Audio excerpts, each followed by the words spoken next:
اللهم صل على سيدنا محمد التكريم على قولك وحبيبك وصلى عصر والهدي الى صراطك المستقيم وعلى اله حق قدره ما ينفع عما يصفون والسلام على المرسلين والحمد لله رب العالمين. يا الله Ousmane Tanor Dieng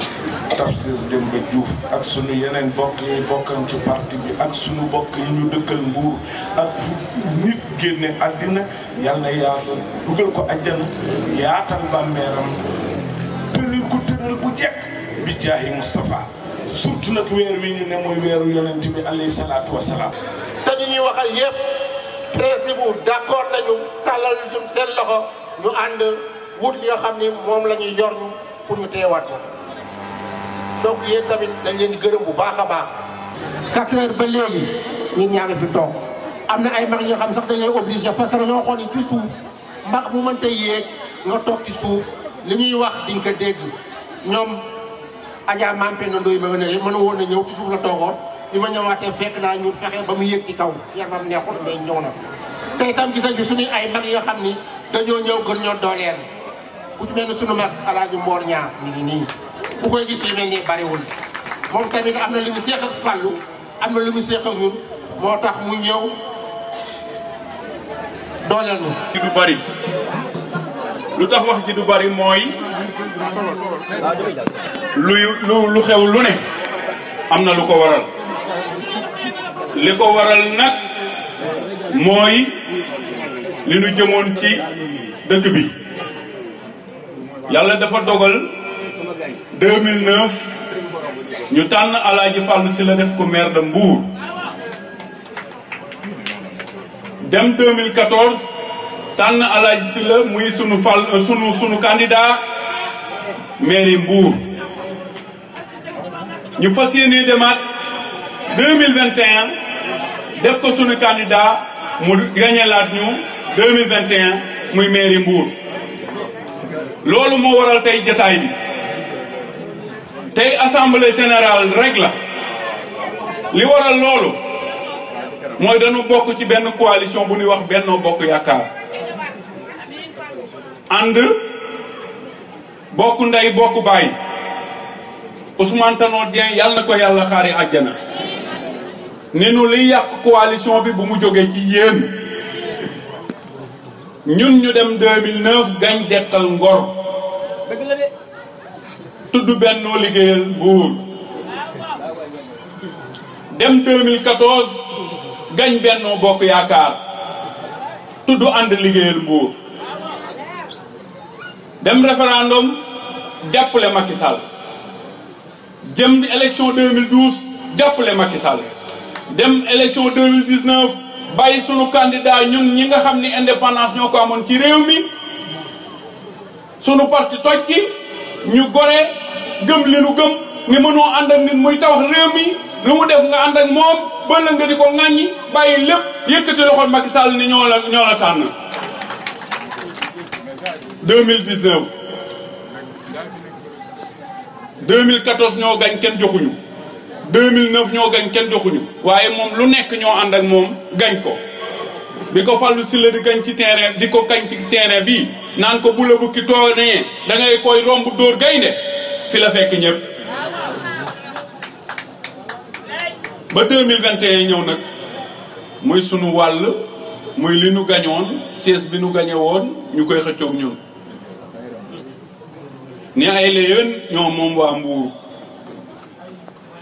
ñun ñu tànnam Fallou Sylla moomuñu Mbour ñoom ñoo ëpp doole ci Mbour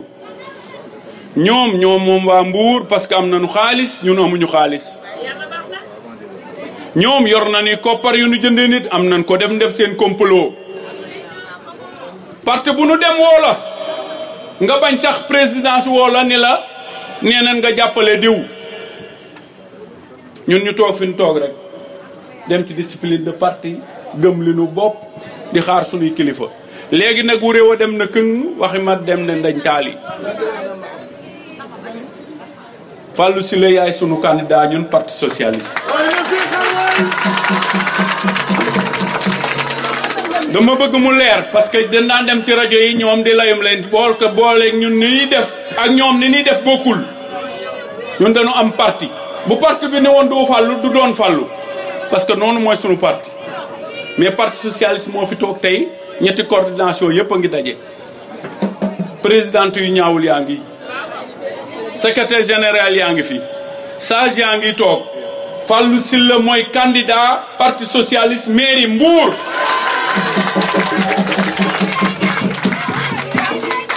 moo tax tey bi mu jotee ñu door ko wax ni Fallou yaay sunu candidat lu tax mu doon sunu candidat dama ni Fallou xeex ba lépp lu daan dem Thiès ak Diourbel ak lu daan jëlee Mbour ressource bu daan jëlee Mbour delloosi nañ ko Mbour Fallou xeex ba tali yu mel ni lu ma la mënta wax ñu tuddee ko Samba Tali Fallou xeex ba Ibou Kébé mi taxawoon mairie bi tey tuxu na ñu ngay tabaxaat mairie bu bees tàq Fallou xeex ba ñu indi salle de fête bu bees tàq quartier boo dem am na hôpital quartier boo dem am na tali dama ni ah kooku nag duñ ko weccoog keneen am na ñu fi mënoon lu ne bokk ci projet yu ne waaye nag maasale suuf lañ fi def di ko xëccoo dama yaakaar nag ku lay xeex démb ku nekk di la xeex lii wane na ko dañu daan xeex mais dañoo mënul ci ñun dara parce que fi nu war a tegu ci yoon tegu nañ ci yoon dem ba ni la yaay deuxième ci Sénégal maire boobu toog tey Mbour am chance boobu nga ni yow keneen lay tànn parce que ñun ñoo am xaalis dama ni Fallou Sylla jërëjëf yow yaa d'accord ak soose yi d'accord ak ñëpp culture bépp ci biir Mbour jàppale leen maire boo xam ne saa yoo ko wooyee jot ko foo ko soxlaa gis ko ku dem wax ko sa soxla mu faj ko duñu ko changé moo tax nga doy ñu leeral ko ci kanamu journaliste yi yëpp ànd nag ay gor parce que dañoo ànd bi ko parti socialiste investir ba pare ni mooy seen candidat Pape Babacar Gueye dina ñëw ci turu coalition bi àndoon na moom ànd liggéeyal Mbour moom itam ñu di ko investir jàpp naa ni wax ji tey du bari ak lépp waaw sant bu baax xale yi jàppale leen ñuy liggéey may gërëm ñi fi teew ñépp nag tey nit ñi dañoo waxoon sax ñu def ko ngandam mitin mais ku gis ni mu demee seen i yaram a xesen parce que liñ leen téye ni leen bu leen yëngu moo yàgg ba nu fippu nag tey ñoom ñu ngay woote ci centre touristique woowu nunu ñoo ñu génne li Tanor waxoon sàmm nañ ko bu yàqu bu mu jógee ci yow waaye yaay coordinateur Benno Bokk Yaakaar ñu woote ci centre touristique Benno Bokk Yaakaar yëgoo ko sax waaye nag noonu lañ defoon 2014 buñ ko fàttee noonu lañ demoon di ñu gañ leen te dinañ leen gañaat ba toog ci seen kaw incha allah ndax waa Mbour kenn moomu leen dama ni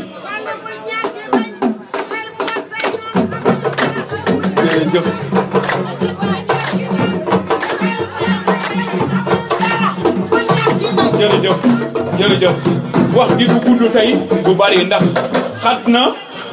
te ñi sori nañu ñëpp a buur ñëw lu tax ñu ñëw mooy bëgg a wan Fallou Sylla ni ko yaa ne ci seeni xol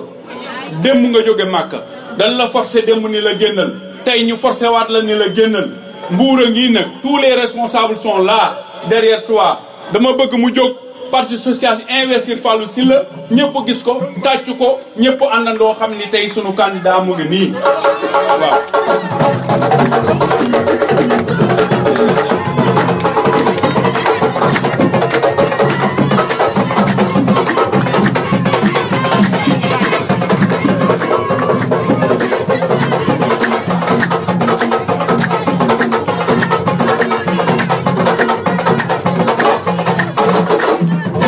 jërëjëf jërëjëf.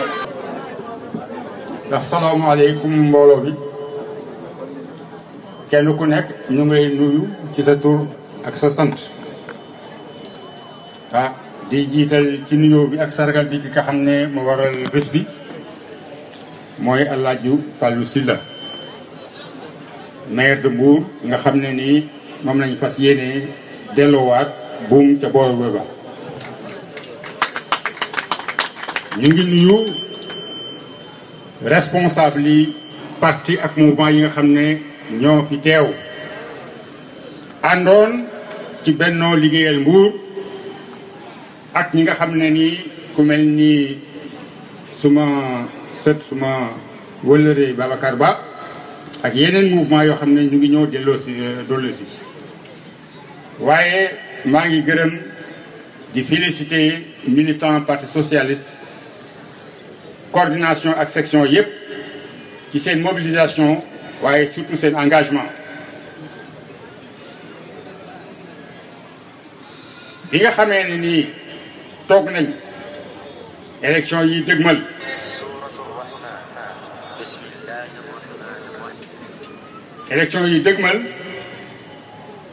te dégguñu dara ñu waxtaan le maire Fallou Sylla ci TM ne comme leaders yi dañu waxoon ne nañu toog déglu la conférence des leaders nañ toog déglu leen ñu toog di déglu ba dégg fa ay déclaration de candidature déggaat fii président convoqué ay responsables à Dakar désigné kii pour mu jiite département bi kii mu ne mooy doon candidat Benno Bokk Yaakaar pour commune Mbour kon nag jóg jot na bu fekkee ne la ñu waxoon parti bu nekk ka nga xam ne mooy doon maire ci commune ba mu nekk président département bu nekk mooy doon coordinateur départemental maire doon coordinateur communal ay réunion ñu mën ko fi di convoqué di joxe ay candidature wala di def ay investiture te mënuñoo convoqué wala ñu yëgal ki nga xam ne mooy coordinateur communal kon bedee ko am na war am na moo tax ñu ne ñun ñi nga xam ne ñoo bokkoon ak Fallou Sylla maire de la commune coalition nañ waxtaan ci suñu biir ndax benn la nga xam ne moom la ñu waxoon buñ ko defoon moom la ñu war a oo tànn ko buñ ko defee baax na buñ ko deful ñun ñu am suñu fulla ak suñu fayda ba li nga xam ne ni def nañ ko fi muy ay réalisation ci dëkk bi muy bilan boo xam ne ku seet xam ne lii ba Mbour dee Mbour ba tey kenn réalisé wu ko en 2 mandats ñu def fii réalisation yu am solo ci wàllu électrification ci wàllu yóbbu ndox ci quartier yi ci wàllu goudron waaye surtout ci wàllu social kon buñ mu amee bilan boo xam ne mun nañ ko défendre am yeneen projet yoo xam ne mun na day ñëw gën a dëgëral loolu duñ ko fi bàyyi di làmbaatu ji leneen li ma ci teg nag sénégalais yi surtout rawatina waa Mbour bàyyi xel ci lenn ñu ngi dugal ci boppi population yi ne réalisation yi ñu fiy def état bi moo ko def bu dee Promoville bu dee Puma bu dee yeneen kii waaye lu tax defuñ koy ci yeneen dëkk yi c'est que Mbour dafa remplir critères yi nga xam ne bokk na ci les villes éligibles ci wàllu gestion ci wàllu réalisation waaye ci wàllu nu mu tuddati mobilisation financière amee lu ñu bor Promoville amee lu ñu bor ADM amee lu ñu bor beneen structure suñu cotisation moo fa nekk xaalis boobu la ñu delloo si moom la ñuy liggéeyee Mbour te am na lu des lu ñu liggéeyagul waaye li nit ñi war a bàyyi xel te ñu waroon koo diingat waaye dañu ne duñu ànd ak kilifa di ko fakkatal ku seetlu gis ngeen liggéey bi tali yi ni mu yéexe ci Mbour luñ ci jublu woon tarigal ko ñu bu bañ a wax ne suñu bilan àgg na fenn fi kon boo tolloo fenn fi nag dañu ne fulla mooy jaay Dakar buñ la naree yóbbu fenn fi nga fippu population yi lañ am ñooñu fi tegoon population yi ñoo fi nekk te gis nañu li ñuy réaliser moo tax parti yi nga xam ne ñoo àndoon ak El Hadj Fallou Sylla mouvement yi nga xam ne ñoo àndoon ak moom ñeneen ñi nga xam ne gis nañu te ay doon citoyen doon doomi Mbour bëgg Mbour gis lu baax li nga xam ne ñu ngi ko fiy def ñoom tam ñu ne dañ ci ñëw dugal seen doole ànd ak ñu ci loolu mooy li nga xam ne moo fi xew ñuy gërëm di sant coalition yëpp parce que ànd nañu ak seen dignité ànd na seen i ngor waaye nag li ko motiver lan la ànd nawle bi ñu àndoon dans le conseil municipal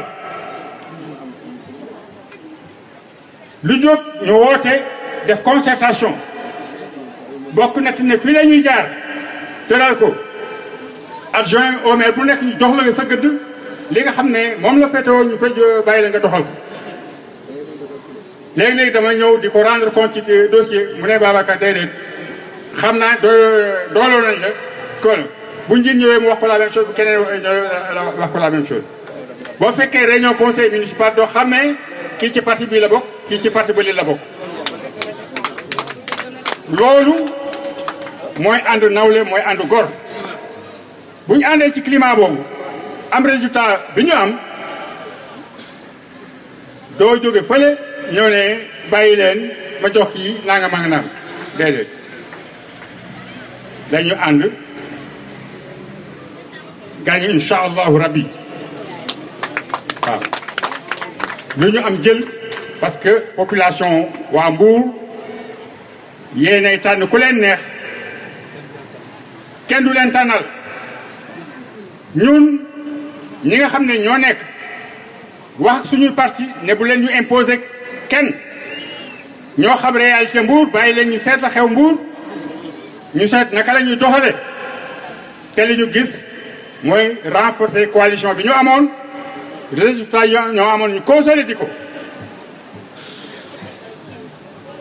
dañ ma jox kàddu ci turu coalition bi nga xam ne ñoo àndoon ci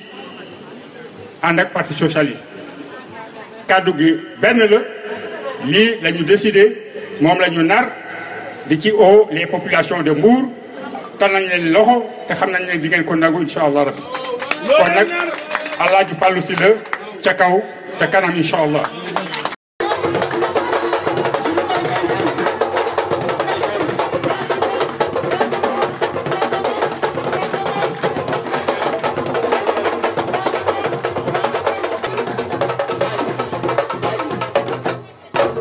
kuy wër gor ba taseeg waa parti socialiste parent ndaxte ku jiite Sénégal 40 ans 2000 ba léegi ngeen perte pouvoir bi ba pare toog parce que fii ñi fi nekk ñëpp kenn lu mu fi benn nit kon yéen waa parti socialiste gàcce ngalaama ma ciy jiital sama yaay yi fi nekk ndaxte lii tey bu amee ba coalition Benno Bokk Yaakaar am may ñaanal sama papa Ousmane Tanor Dieng yàlla na ko yàlla yërëm la ma waxoon ci ngeen nekk ba léegi lii ñaaw bu mu mës a jóge ci yéen te je vous félicite parce que ci loolu ngeen nekk ba léegi. Monsieur le maire, je voudrais aussi féliciter alliés yi nga xam ne àndoon ak ñoom parce que aussi ñi nga àndaloon di liggéey ba léegi tey seen taxawaay mi ngi fi rafet na muy sama maam ji nga xam ne donc sama maam Babacar Gueye ak yeneen alliés yi nga xam ne yaa ngi ànd ak ñoom donc yéen alliés yi aussi soyez remerciés. kon tey doom bu ñu nee doomu Badou Ba ñëw na fii ci këru parti socialiste tey sama kilifa bu góor bu déggee loolu xolam dina sedd guy. ndaxte fii su ma fi ñëwee dama feebar a ñëw su ma fi ñëwee dama feebar a ñëw monsieur le maire dama demoon jàngi bitim réew dafa ñaar fukki at ak juróom nekk ci politique parce que ci laa judd yàlla nattoo ma ko ma jàng ko yàlla jox ma ay ndombo tànk ma nekk ci tubaab bi di liggéey ma ne leen jot na ñu ñëw dugal suñu loxo ci lu tabax Sénégal ci laa sanc parti politique alternative citoyenne ca laa àndewoon ak Aïssata Tall Sall ma ne ko yow Podor nga dëkk man Mbour laa dëkk Macky Sall dëkk Fatick Idrissa dëkk Thiès ñoom ku ci ne am foo dëkk bu Mbour xewlee amatul parti politique pour man Mbour rek mooy sama parti kon yéen waa Mbour ma bëgg leen xamal ne seen doom ñëw na seen doom ñëw na parce que yàlla dëgg la bëgg fas biir xaq sadaran jamila la yàlla wax ci alxuraan booy muñ da ngay muñ muñ bu taaru te yéen waa parti socialiste yéen ñi àndoon ak le maire Fallou Sylla muñ ngeen muñ bu taaru ndaxte boobu ba léegi ñëpp gis nañu bilan bi il est clair et c'est ce que je voudrais enchaîner au titre de ma déclaration pour nos amis de la presse. Je voudrais aujourd'hui dire au Sénégal et à travers le Sénégal, le monde entier, que nous sommes venus apporter notre soutien sans faille au maire sortant, M. Fallou Sylla, qui, au terme de 2 mandats, a littéralement changé le visage de la ville de Mbour. Parce que nous sommes de ceux qui pensent que la politique, pour nous, faire de la politique, c'est mettre l'intelligence au service du développement. Fallou nous doy, lolo que le Sénégal, quel nous tient bat, Fallou nous doy. Quel nous tient dara. Donc monsieur le maire ñun ay doomi Mbour lañu seeni doom lañu ay xale lañu xool nañu bilan bi saytu nañ ko parce que ànduñu ak kenn ci àndi tappale àndu dëgg la ñuy ànd bi ma jógee Dakar ñëw seet si ko dama ko ne man doomu Badou Bala fii laa juddoo dama sanc parti politique je vais être maire de Mbour mu leer nañu mu déglu ma ne ko nag yow la yàlla jiital ci dëkk bi dinañ ñëw topp ci sa gannaaw ñu liggéey ci sa gannaaw yàlla teg ci loxoom ñu tabax Mbour mu xëcc kayit bind nommé ma conseil spécial. Donc, monsieur le maire, je voudrais aussi, cette générosité, vous remercier. Bon, vous voulez.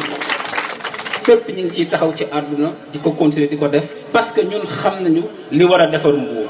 am na loo xam ne moom depuis 2 mandats mi ngi ko fiy def mais ñëpp xam nañu ne amul benn mairie ci Sénégal les ressources publiques n'ont jamais suffi pour financer le développement local et là où les ressources publiques ne suffisent pas nous devons aider davantage l'État à mobiliser les ressources privées pour financer le développement local loolu moo indi li ñuy wax coopération décentralisée te ci taxawaay boobu la ñu bëgg a taxaw aux côtés du maire et du futur maire de Mbour Fallou Sylla pour indi ci li nga xam ne lépp loo xam ne nii doom dina ko indi ci dëkk ñu koy gis ci réew yi ci àdduna bi yëpp ñu indi ko tabax ko fii biir Mbour ci tànk yooyu la ñu nekk et je voudrais monsieur le maire vous réaffirmer ce choix c'est un choix raisonné c'est un choix qui est clair qui est lucide et que inch'Allah parce que yàlla rek mooy fale yàlla rek mooy fale te wax fa dëgg neex yàlla bu fekkee dañ ko tënk ci bilan rek ci lal rek wax ji moom jeex na bu fekkee nag dañ ko war a tënk aussi ci projection ci programme ci plan ci vision monsieur le maire boo tëddee nga nelaw parce que ña nga àndal ñëpp incha allahu taala amul lenn loo xam ne mën nañ koo génne te duñ ko génne loolu moom lu leer naa ñu la ndaxte lépp a ngi fi kon je voudrais vraiment monsieur le maire encore une fois vous féliciter et vous dire que de toute façon yàlla moom ku mu teg loxo doxalal ndaxte nous serons en face des populations mbouroises dinañ wax ak waa Mbour parce que lu ne xaañ ne kenn du ci teg kenn du ko joxoj ñëpp a koy gis ma bëgg en tout cas gën leen ñaax yéen waa parti socialiste parce que seen taxawaay rafet na lépp lu ngeen gënoon a mobiliser na ngeen ko gën a yokk parce que au soir du 22 janvier inch'Allah prochain la victoire sera avec nous bu ko defee nag foofu la yëf yi di tàmbale parce que l'enjeu ce n'est pas de gagner parce que nous gagnerons l'enjeu c'est de construire et de développer la ville de Mbour de faire émerger la ville de Mbour sous l'impulsion du maire Fallou Sylla pour que les générations futures gis ne fii Mbour ce sera le centre du Sénégal parce que xeex bi loolu la xeex bi mooy que ne bu ñu demee ba aéroport ñëw fekk suñu port war a ñëw fekk suñu ñu jëm ci projet métropole Mbour c'est le futur centre du Sénégal parce que ñun loolu la ñuy xeex lépp loo xam ne doom dina ko xeex indi ko ci biir dëkkam ñun ci taxawaay boobu la ñu nekk et nous voulons bâtir cette nouvelle génération de l'élite mbouroise topp ci suñu gannaaw papa yi nga xam ne ñoom lañ fi fekk ba bu ko defee lépp lu ñuy xëccoo ci biir réew mi ñu mën ko xëccoo indi ko ci biir Mbour loolu nag la ca njëkk mooy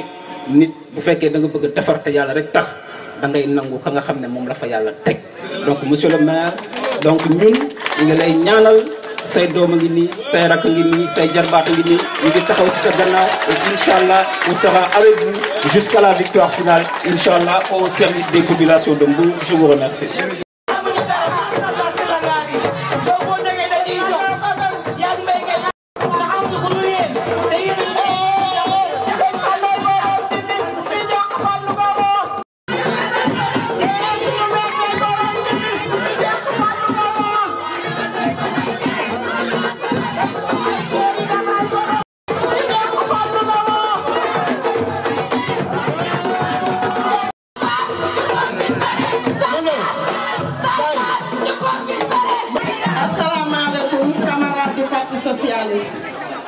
asalaamaaleykum population de Mbour yéen waa Mbour ñu ngi leen di nuyu ñu ngi leen di dalal jàmm waaye nag ngeen may ñu gërëm sant dalal ñi nga xam ne tey ñu ngi ci mbooloo mi toog nekk ñu ay politiciens seen cofeel ci parti socialiste seen mbëggeel ci parti socialiste gëm bu ñu gëm parti socialiste moo tax ñu toog fi ca tisbaar ba léegi ñu ngi leen di nuyu di leen sant di leen gërëm di leen dalal jàmm di wax ne ñu ngi gërëm suñu alliés yi ànd bi dara ñaawu ci 2009 askan wi Fallou moo dagaan baatu askan wi xel yi di jeexi jaaxa ñu ne nañ leen ñam xale bi waaye xale bi ñam xam la tudd ba ñu ko ñamee 2019 waa Mbour ñoo dellu si ne tey jii ñun dañuy falaat Fallou Sylla ba ñu ko falee Fallou dafa ànd ak ay nawleem muy alliance bu am solo ñu dëggu ànd bi di ànd gor di ànd nawle ñu gëmante wóolunte soppante moo tax ñu def ay résultats alliance boobu nag dellu ñu gannaaw fa ñu tegoon seen tànk rek fi lañ teg seen tànk alliance nag noonu la dafay am noyau dur am ñeneen parti yu ñuy àndal waaye nag ànd bi ñu ànd nee naa leen àndu góor la àndu nawle la ndax alliance bu fekkee da nga ne ganaar gi raxas nañ ko ba mu set piqué nañ ko ba mu saf dugal nañ ko ci four bi togg nañ ko ba mu doore nga ne man la samay alliés nañu jël sombi bi boobu ça ne passe pas fii ci biir Mbour loolu dafa doy ànd boobu lañ gis nag ci réew mi fi mu toll nii waaye waa Mbour ñu am fulla lañ waa Mbour ñu am fayda bi ñu ñëwee nag nga xamante ne nag 2014 Fallou alliance bi mu àndaloon ñu gañewaat Mbour nag fi mu toll nii dañoo falaat Fallou Sylla dama ne waxuma tànn candidat dañoo dépassé ay candidat dañoo falaat ñun dañu xaar ñu yegg si le jour ji yéen jigéen ñi na ngeen ko doon defee ngeen takku ndax jeunesse bi yéen lañ yaakaar bu ngeen paree ngeen def na ngeen doon def fa ngeen ko doon defee ñawoon fawoon ñawoon ñu delluwaat ci urne yi yal nañu yàlla may ñu fekke ko te tal ko yal nañu yàlla jàmmal ba fi nga xamante Fallou Sylla ak équipe bi mu àndal Mbour nekk ci seen xol nekk ci seen deret fa ñu ko bëgg a jëmee ñu yeggal ko fa ci barke sëñ Babacar Sy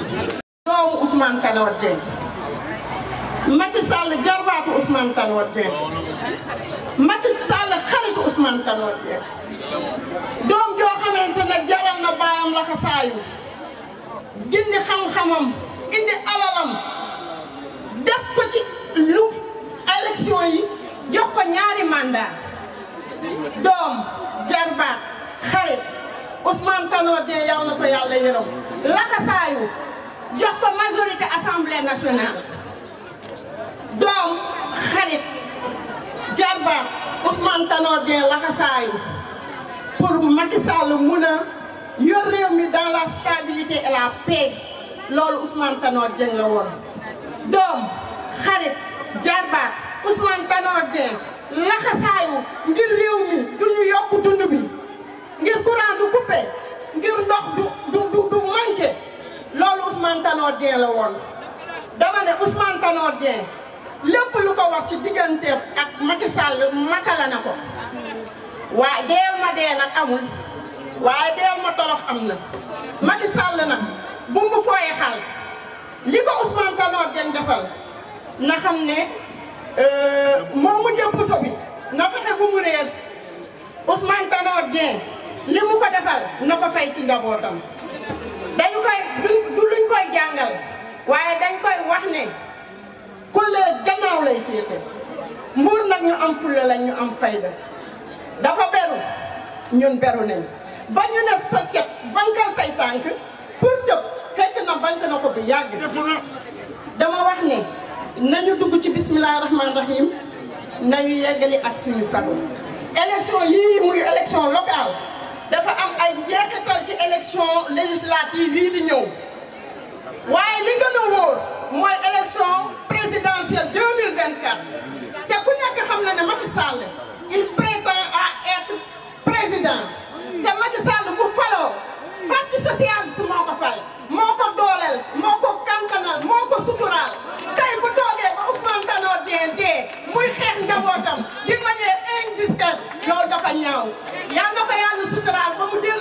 xelam xool li muy def xam lan la xam fu muy teg tànkam sëñ Fall yow la Mbour wóolu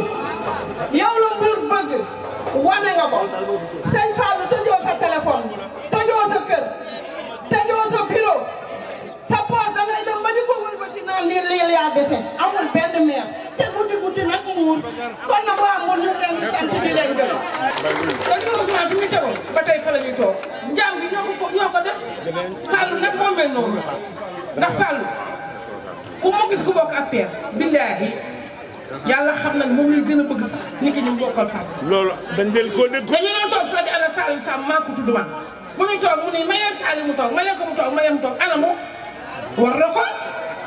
xam nga jaam mënoo fexe ba nekkul jaam góor rek la jox ñun dañ ñoo yar ci parti bi Ousmane Tanor ku mu teg ku xam tànkam fu mu ko teg ab daalam ne bu ko sumee ku fa taxawal am yar loolu ñu may yar te gis nga fi mu nekk nii coow li jël ta bari gañe nañ leen bu yàgg yamuñu te duñu benn loolu jëwal yi naan yaay yi duñu benn xaw ma nu nga woyee ñoom moo fi nekk duñu mos a yem ak affaire barke Serigne Babacar Si duñu mos a yem ak affaire suñu yar suñu am kilifa suñu nungu kilifa affaire amuñu ko kenn nga bëgg ci ama sa morom fi mu ne ñëpp bëgg a fal moo tax dañuy daal ñun gañe nañ leen bu yàgg Alaaji Fall boo tëddee nelaw na sa xol seet bu nga si la ngaari maam boobu waxuma dara waaye fa nga jóge ku fa jóge di ci dara ah am na lu si yow pare nga bu yàgg ndax yow waxuma yow de waaye seen encadrement yi nga àndal ay gaynde nga àndal boo toogee ñu ngi liggéey boo fi nekkul ñu ngi liggéey boo tëddee ñu ngi liggéey booy nelaw ñu ngi liggéey foo mën si dem moo liggéey Mbaye Gueye Matar Ndour Malick Pape Thiaw ñoom ñu ngi def li leen war ci biir bu lekkuñu nag bala koy xamal lekkuñu naanuñu taluñu dara rek buñ la gañee rek sa ndam rek la ñu fi nekk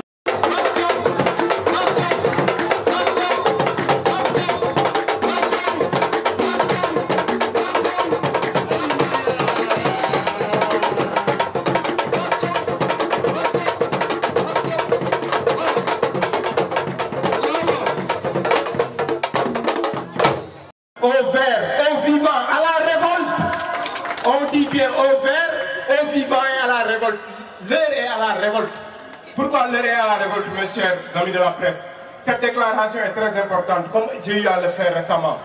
Nous sommes le Parti Socialiste, nous sommes un grand parti. Nous sommes un parti constitué. Nous sommes un parti historique. Nous sommes le parti de Senghor. Nous sommes le parti de Diouf. Nous sommes le parti de Tanor. Nous sommes le Parti Socialiste. Nous avons une histoire. Nous avons bâti ce pays. Nous avons fait cette démocratie. Nous avons construit cette nation. On ne sera jamais des lapins ou des suiveurs ou bien des marionnettes d'un pouvoir ou d'un président de la République. Jamais. Je dis bien que l'heure est à la révolte. Mané, camarade, secrétaire général, militant, kumu monadon, sympathisant, damane, fini tolu moylan, moy fipu. Fipu, boumou jamdi dafa dop. Ñun parti Senghor lañ parti Abdou Diouf parti Tanor ñun ñooy parti socialiste ñun duñu parti toppaate duñu parti télécentre ma ne ginaaru kenn nenuñu ñun ñoo defar Sénégal ñoo fi indi indépendance ñoo fi tabax nation bu ñuy wax tey kóllërante ci diggante ay xeet bu ñuy wax dialogue islamo-chrétien bu ñuy wax ay élite bu ñuy wax njàngu sénégalais fi ñu toll yëpp parti socialiste la kon parti boobu du am ñàkk fayda di topp foo xam ni joxuñu ko cëram wala dañ ko fay ñàkkal fayda loolu je pense que ay at yi ci ginnaaw sax bëggoon nañoo fippu mais suñu góor gi nekk fi ñu jox ko cër loolu mu ñaan ñu nañu bu mu yàqoo ci yéen topp leen rek na àndu nawle ñu topp ko ci waaye ñooñu xaar ba góor ga dem ñu profité ne góor ga nekkatu fi kaay leen ñu nasaxal leen non ça ne passera pas parce que fragiliser le maire Fallou Sylla à Mbour c'est fragiliser tout le parti socialiste dans la commune et dans le département. La collectivité locale de Mbour est la collectivité locale la plus importante du département et parmi les 3 collectivités locales les plus importantes de ce pays. kon APR wala Macky Sall mais xam na li mu bëgg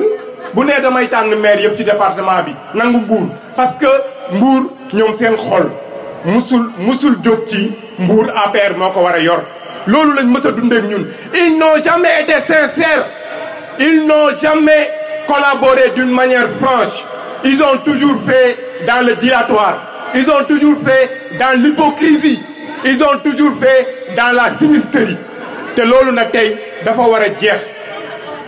li ñuy wax monsieur le président de la République Macky Sall président de la coalition Benno Bokk Yaakaar on lui dit que nous n'avons pas peur. Président, nous n'avons pas peur. Rappelez-vous de cette soirée du 19 mars. Rappelez-vous de ça. Où le Parti socialiste, de par sa mobilisation, vous a élu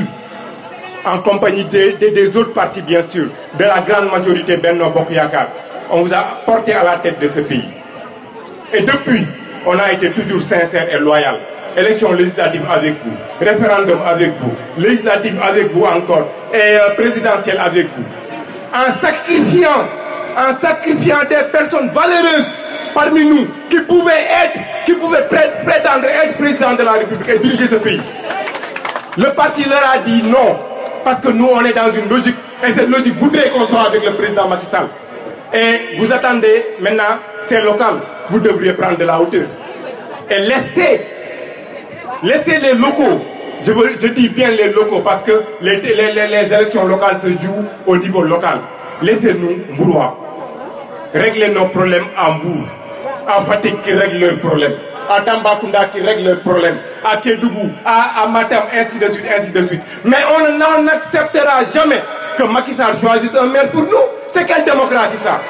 Ban pays ci àdduna ngeen gis ñu ne président bi tànn na maire pour Malem Hodar, tànn na maire pour Kédougou, tànn na maire pour Fengolimi, tànn na maire pour Mbour. Non, les populations de Mbour doivent choisir leur maire. waa Mbour ñoo war a fal seen maire. waa Mbour ñooy xool ku leen doy ñu fal ko. waa Mbour ñooy xool ku dëkk ci dëkk bi di yeewoo ci dëkk bi ñu fal ko maire. Et nous avons choisi de d'élire le maire Fallou Sylla. Nous avons choisi Fallou Sylla. Fallou Sylla ngi nii kenn choisir ko pour ses beaux yeux. kenn choisir ko parce que dafa am lii wala dafa am leneen non dañ ko choisir parce que dafa ànd ak ñun ñëpp àndu nawle. bañ ko tegee ci dëkk bi fañ ko tegoon lañ ko defloo dafa jaar tey Mbour boo amee rapport bu ko crédité Cour des comptes je pense que tey bu doon dañuy xeex rek kon Cour des comptes je pense que foofu la xeex mën a commencé. ndax mën nañoo ne ñun bokk ñu APR kon kenn favorisé wuñ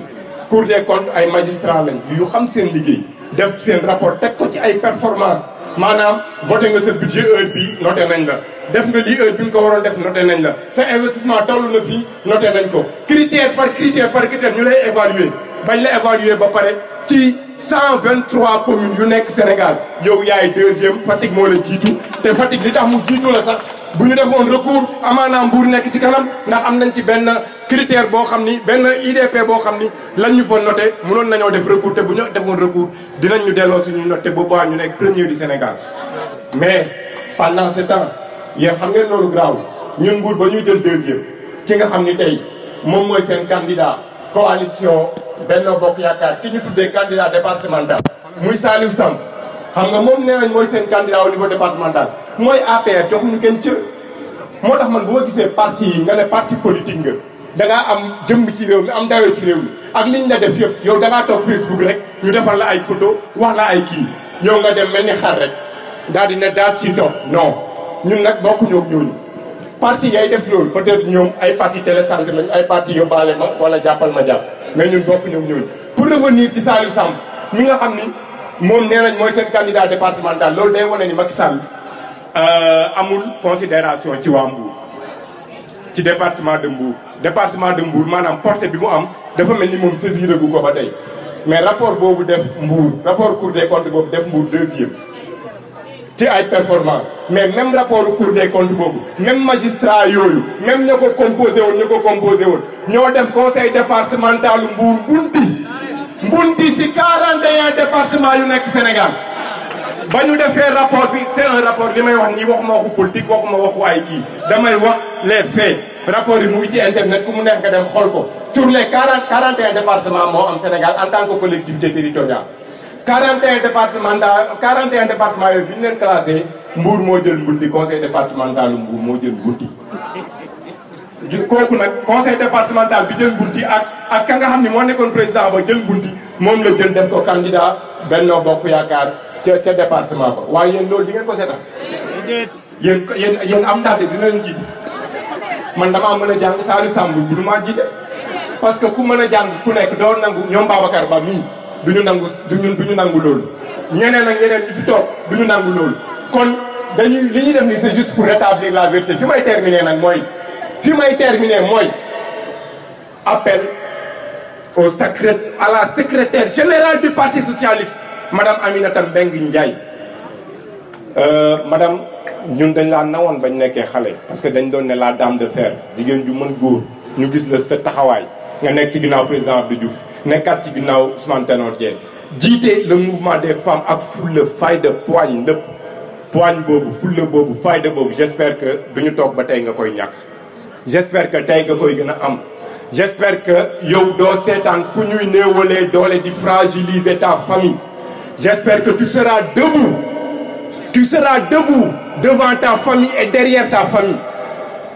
ni ko Ousmane Tanor Dieng defe woon en 2014 biñ ñu bëggee néewal doole mu bàyyi lépp wàcc si ànd ak ñun battre campagne pendant 15 jours ci dëkk bi on n'attend pas moins de toi de vous, excusez-moi. Nous n'attendons pas moins de vous. Nous attendons que vous mobilisez vos moyens, vous mobilisez vos structures, vous mobilisez votre énergie derrière le maire Fallou Sylla. Parce que le PS au niveau communal, le PS dans le département de Mbour, c'est pas quelque chose à négliger. Le PS dans le département de Mbour, je peux dire que ça représente 25 ou 30% du PS au niveau national. Yéen ñëpp xam ngeen ni bastion Parti Socialiste Mbour la. Kon ñoom ñi nekk ci kaw muy le secrétariat général du parti am na loo xam ne dootu di ko dangooti local ñëw na non bu ngeen mënul dem rek ngeen xool lu ngeen def ku nekk na nga demal sa bopp mais bu subaa bu législative ñëwee non il faut que ñu ànd dans le cadre de Benno Bokk Yaakaar présidentielle bu ñëwee non il faut que ñu ànd non duñ ko nangu duñ ko nangu dañuy ànd bi day tas yaa ngi dégg ñun dañuy préparer suñuy législative dañuy préparer suñu présidentielle ak suñu candidat ànd ak suñuy alliés on a les alliés qu'il faut parler à l'opposition aujourd'hui. Moi, je considère que à Mbour, les coordinations, l'union des coordinations du parti dans la commune de Mbour, moi, je considère que nous sommes opposition. Parce que nous avons ben way jóge fële ñëw di maanaam yaay buur yaay bugli benn waay moom la ñuy envoyé muy jóge Dakar di ñëw di nekk palais di jël ay téléphone am di woon naan le président Macky Sall nee na te président Macky Sall kenn dégg ko duñu accepté benn waay di nekk fële ne mooy buur mooy bumi duñu nekk ci ginnaaw kenn duñu raxasal kenn ay tànkam duñu sibooru kenn duñu dunguru kenn yaa ngi dégg suñu cër lañ soxla te tey suñu indépendance jël nañ ko camarade socialiste pour aujourd'hui socialiste pour toujours au vert au vivant à la conquête. jërë ngeen jëf mbooloo mi jërë ngeen jëf tey nag sama wax du bari ndax li ma bëggoon a wax li ma bëggoon a def defal nañ ma ko li may def mooy sant leen rek parce que am nañ ci man yaakaar jiital nañu ma nee nañ ma yow la sas nañu ma nag te damay nangu ni man la alliés yi dégg naa li ñu wax yëpp parti yi fi nekk dégg naa li ñu wax xarit yi ak mbokk yi waa Mbour yëpp dégg naa li ñu wax dama ne ab maire yi dañu koy dagan waaye kenn du ko décréter te dañ koo bëgg a décréter nag ndax li xew léegi ci réew mi gis nañ ko ay coup d'état rampant moo fi amoon coup d'état rampant waaye nag bu dëggu mukk fii nag mën nañu wax coup d'état rampant amoon na feneen de waaye fii mënu fay jóg taxaw parce que ñun nag dañoo am suñuy fulla am suñu fayda bopp li nit ñi doon wax maire jógal wax ñii ku ci nekk na jógal discipline de parti moo taxoon dañoo toog ñu déglu waaye comme ñii ñu ko àndal defuñu ko àndal ngor ah jóg jot na nag Fallou Sylla mooy jóg ne jot na ñii nga xam ni ñoo yore coordination yi yor parti yi ñi nga xam ni ñooy sunu alliés yi kenn saxul leen suukar ñoom ñëw jóg taxaw ne Fallou Sylla yow la Fallou Sylla nag yow la nag Fallou Sylla nag damay wax ni man su ma neexee yëngal samay mbagg ne man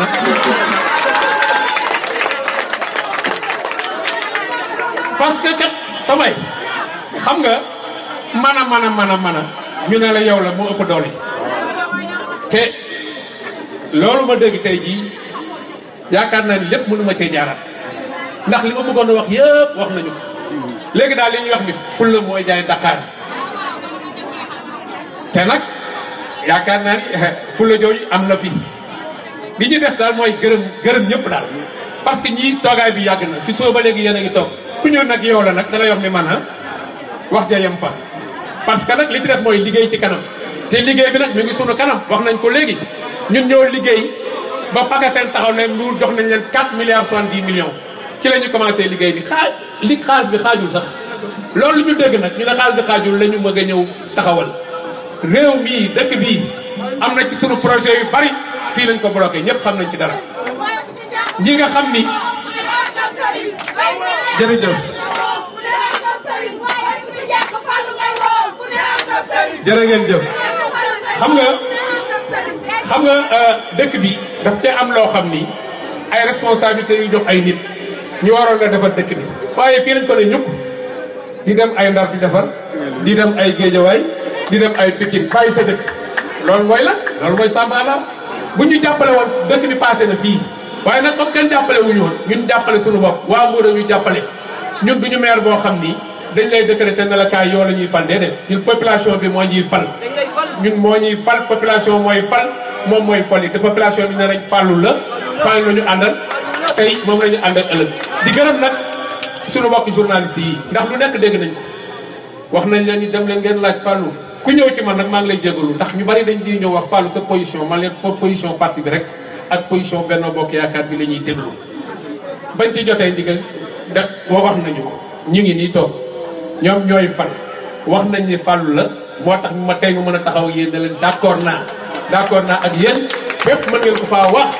je suis candidat à la mairie de Mbour incha allahu rabbi ñu ngi leen di gërëm yéen ñëpp di leen sant jërë ngeen jëf